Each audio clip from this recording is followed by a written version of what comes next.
I'm the Jaunting Ape, and welcome back to my channel. In my last video featuring the Mini 4 versus the Mini 5, I ran into quite a few problems with noise, specifically on the Mini 5, and a lot of you guys commented on that video already saying you're seeing the same problems when comparing it to the Mini 4. So in today's video, in this cloudy day in Bali, what better day to try this out? I'm going to get to the bottom of it, and we're starting off with the slow motion issue that I saw all the noise in.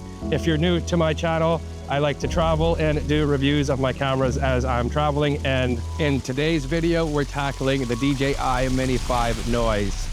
The world is yours, my friends. I first noticed the problem running this side-by-side slow motion test. One of these drones is coming out awfully noisy, and the other one, well, that's DJI's last generation model, the Mini 4 Pro.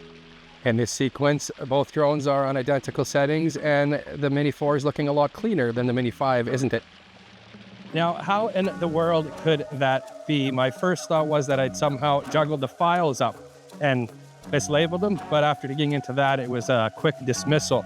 Now, one of the other things that popped into my head is what all my favorite YouTubers that do drone reviews suggest is to turn down the noise cancellation to -2 as soon as you pick up these drones, and that's the way I've always been doing it. But in order to be sure, I had to run a whole bunch more tests, and this is what I found. One thing was for sure, the auto mode with the noise at -2 was not cutting it, so I played around with the exposure values and the noise levels between normal color and D-Log M.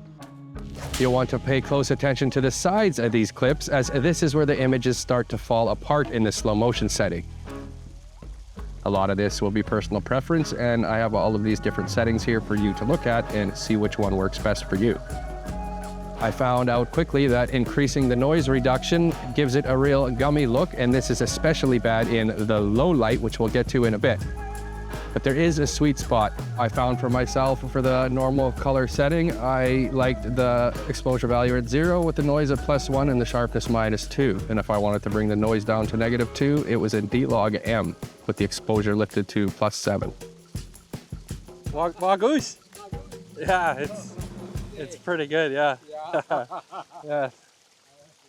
So while these may be some of the best settings for the slow motion, we'll have to wait till dark to see if indeed they're going to work for low light.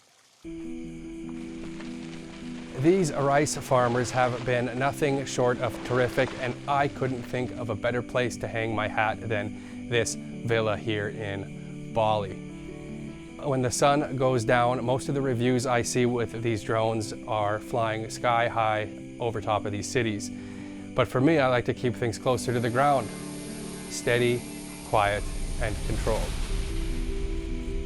So we're looking at the normal color first here. These are the best results that I could pull out of the Mini 5 using normal color profile. I tried all the different combinations of noise reduction and sharpness, and I even played around with the shutter speeds.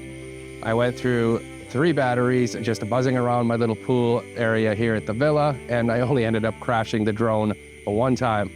Now, if you truly want to get the most out of this little powerhouse, you're going to have to migrate to D-Log M, and these are the results that I got, and I couldn't be happier.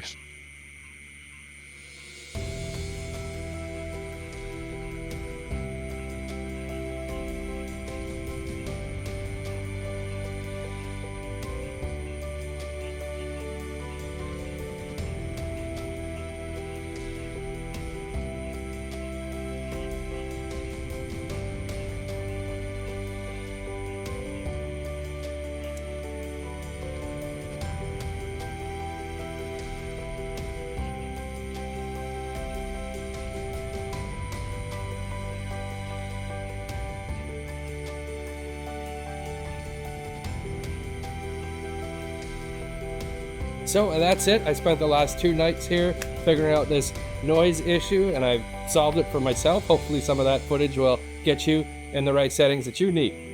I'm the Jaunting Ape. Thanks for tuning in today. Keep on jaunting, and the world is yours. And next you're going to check out one of these videos here.